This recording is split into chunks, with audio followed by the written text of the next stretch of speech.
Hello and welcome to the Emmons Island Haunted Trail. We're putting the power onto the front end of the trail tonight. We're just doing some trail work here. We're gonna go down this path here to get behind the door. Just easier to go this way than dealing with the door. We don't open the door. This is the backside of it. We don't open it until the day of. The lights are working. Unfortunately, the back end of the trail, the lights are not working. I don't know if we've got something that's underwater, but I figured I'll just deal with it because we've got everything on ground fault. So if there's something going on, it just trips. And it trips at the breaker. So we'll keep an eye on it. We might have just an extension cord that fell into some water.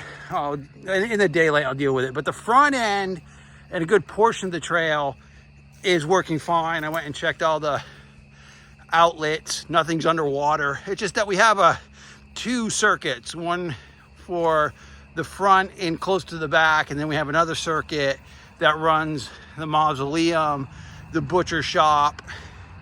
It's just that circuit's just tripping on us. And so it could be just simply we got water in one of the outlets or something. We'll figure it out in the daylight.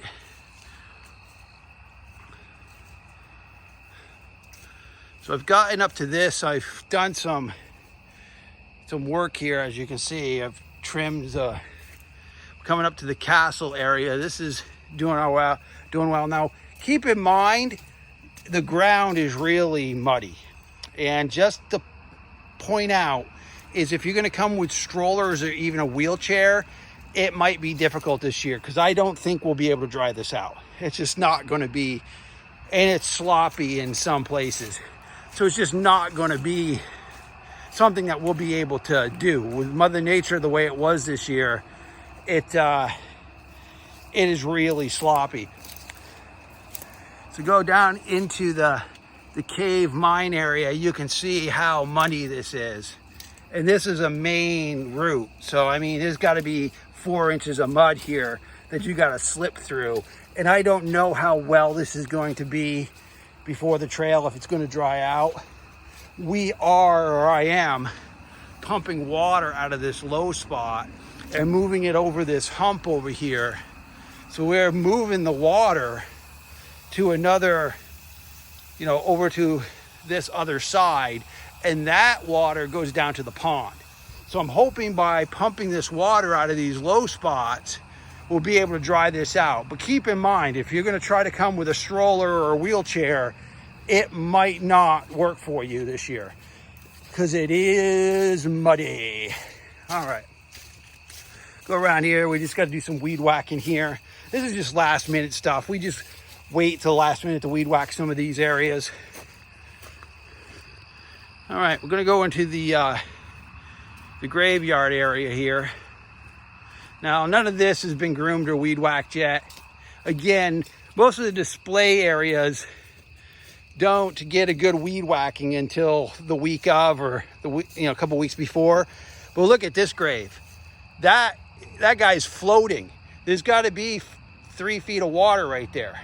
So what we'll have to do is when we drain that other hole, we'll have to drain this hole too. And I'm hoping by draining the holes, I move the water table or help the water table so things can get dried out. I mean, even this is all spongy. It's just spongy. I mean, it's passable, and this is as far as we're going to be able to go because I have a tree. I've got these trees down in 3 locations that we haven't bucked up yet. So we'll have to cut these trees up. A lot of work goes into getting this thing up and running, especially when we're dealing with so much water. I mean, we've had so much water hit us, and really we don't usually have the breakers tripping, and I think it's just something that got too much water in it, and we want to make sure everything's safe. So we'll make sure that it is safe the night of. The only concern I have, it's not going to be with power, it's going to be the sloppiness and the mud, and people just need to be prepared for it. So wear boots, probably wear your winter boots or your shit kickers or whatever you want to call them. You're going to need them. And pushing strollers and wheelchairs through this thing might be difficult. We could probably have somebody on hand to help you do pushing. But you just got to keep in mind that we're going to be doing the best we can, and it's not going to be 100%. I mean, it's going to be what we can. We're going to strive to make sure this thing's running efficiently, safely, and we just might have water problems. As you can see, I've been pumping water for 3.5 hours now out of that low spot over there by that mine. All right, well, thank you for joining me.